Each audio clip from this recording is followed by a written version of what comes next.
Os maçons, entretanto, dizem que Pike usava o nome de Lúcifer segundo seu significado original em latim, o portador da luz. Ele não se referia a Satã, se referia a uma estrela, a estrela de Vênus. Isso não é adoração do demônio ou de Satã. Eles queriam falar sobre a luz, a iluminação através da lógica, da razão e da ciência. Leo Taxil se retratou depois, dizendo que havia inventado tudo, mas o dano já havia sido feito. Até hoje, os televangelistas como Pat Robinson usam Pike como um instrumento para dizer que a maçonaria faz parte de uma conspiração mundial e que eles adoram ao demônio. Assim como Pike foi acusado de controlar os maçons, o governo americano foi acusado de estar envolvido em controle mental. Em O Símbolo Perdido, a cientista ficcional indaga como as pesquisas militares há muito tempo vêm estudando formas de tirar proveito dos poderes da mente.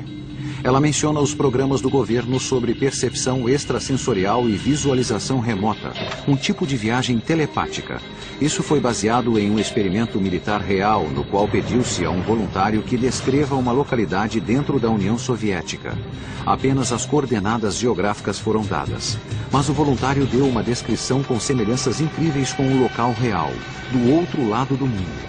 Isso foi parte de uma operação militar secreta para utilizar paranormais na espionagem dos soviéticos. Esse tipo de pesquisa ainda é feito e tem papel importante em O Símbolo Perdido.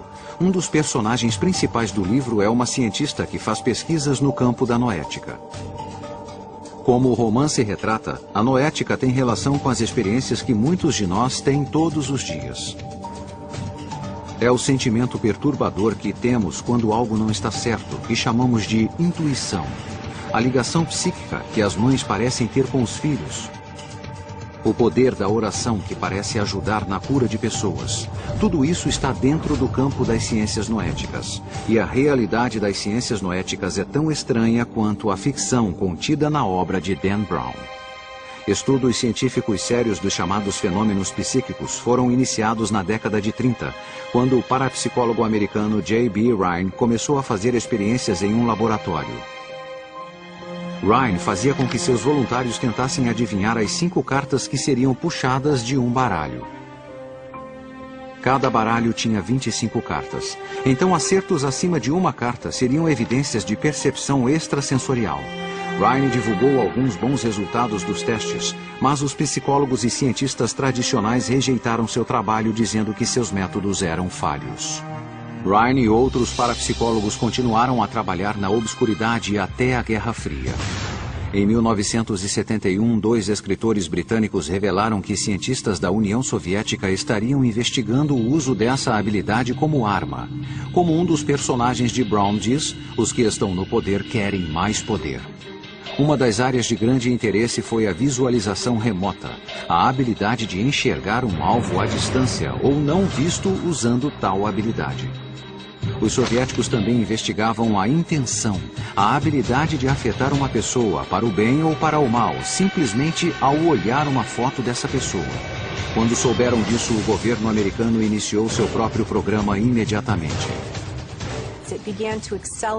Isso começou a acelerar um tipo de guerra fria psíquica, na qual de um lado se falava sobre mísseis e instalações militares. E do outro, havia uma pesquisa de paranormais que usavam suas capacidades potenciais para obter informações confiáveis. O projeto americano foi chamado de Stargate e foi financiado pela CIA e pela Agência de Inteligência de Defesa. A cientista noética do livro traça conexões entre seu trabalho e o programa Stargate. Tanto os soviéticos quanto os americanos estavam interessados no controle da mente sobre a matéria, na ideia de que a consciência influencia a matéria de algum modo. O programa durou mais de 20 anos. O projeto Stargate tinha, no auge, 14 laboratórios de pesquisa sobre visualização remota e obteve resultados que pareciam indicar que isso não era um mito. Sabemos que há casos em que os voluntários foram capazes de dar descrições muito precisas de sítios militares secretos do outro lado do planeta. Apesar dos resultados promissores, alguns políticos e militares foram contra o uso do dinheiro de impostos para financiar essas pesquisas. Em 1995, a CIA cancelou o projeto de 20 milhões de dólares. Mas os militares continuaram a usar os paranormais para obter informações. Durante a Operação Tempestade no deserto, a visualização remota foi usada para ajudar a localizar mísseis Scud escondidos, bem como depósitos de armas químicas e biológicas. Hoje o governo diz não estar mais envolvido em pesquisas dessa natureza, mas o estudo dos fenômenos psíquicos continua em laboratórios como o Instituto de Ciências Noéticas. O instituto foi concebido pelo astronauta e maçom Edgar Mitchell, que foi para a Lua na Apollo 14 em 1971. No espaço, Mitchell conduziu alguns experimentos não oficiais em percepção extrasensorial com alguns amigos na Terra. Na volta para casa, teve uma experiência que mudaria sua vida. Edgar teve um momento de epifania ao voltar da Lua. Ele olhou o planeta Terra e percebeu que os conflitos são uma construção de nossa consciência e nossa visão de mundo. Ele teve um sentimento profundo de unidade, como se as moléculas de seu corpo o conectasse ao sistema solar e que nós éramos parte de um todo emaranhado. Essa experiência inspirou Mitchell a criar um Instituto de Ciências Noéticas dedicado ao estudo da mente humana e seu potencial. Em O Símbolo Perdido, a cientista noética tenta determinar o peso da alma para provar sua realidade física. Isso tem base em experimentos reais. No início, os cientistas tentavam medir a consciência, ou a alma, através de experimentos nos quais tentavam medir e pesar o corpo antes e depois da morte, com a ideia de que estariam pesando a alma. O peso da alma não é mais considerado um resultado confiável. As pessoas estão tentando desenvolver pesquisas sob a noção de que a consciência pode ser mais do que apenas algo físico.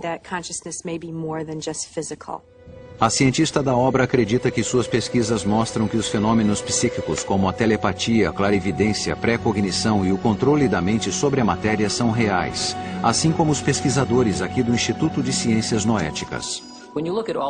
Quando verificamos todos os dados de cada um dos experimentos, encontramos evidências estatísticas fortes de que não há apenas um efeito real, mas ele é repetido. E essa é a chave para a ciência.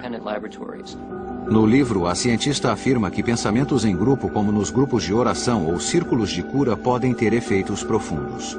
No mundo real, a ciência noética tem estudado se o poder da oração e da consciência em grupo causam mudanças.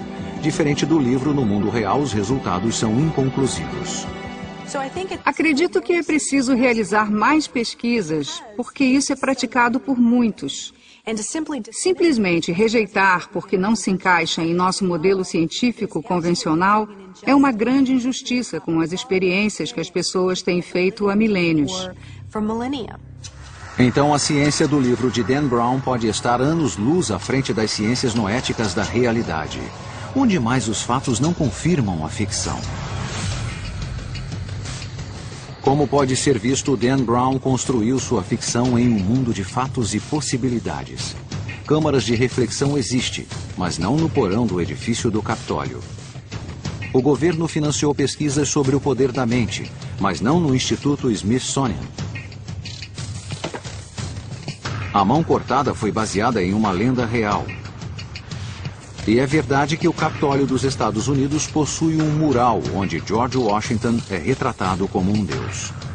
Também vimos que as descrições de Dan Brown de uma Washington oculta são baseadas em pessoas, locais e fatos reais. A cidade possui referências a antigas civilizações. O templo do rito escocês existe. Ele tem 2 esfinges de 17 toneladas na frente e uma pirâmide não acabada no topo. No interior, há realmente um enorme templo com uma clarabóia que nos remete ao olho que tudo vê, da nota de $1. e 2 corpos estão enterrados lá dentro. Os símbolos secretos presentes no romance e encontrados no traçado da cidade têm fascinado simbologistas e teóricos da conspiração do mundo todo. A pedra angular do monumento de Washington contém as palavras bíblicas e em latim, Laus Deo, que significam Louvado seja Deus, escritas em seu cume. A afirmação no livro de que os pais fundadores acreditavam em astrologia é verdadeira. A Casa Branca, o Capitólio e o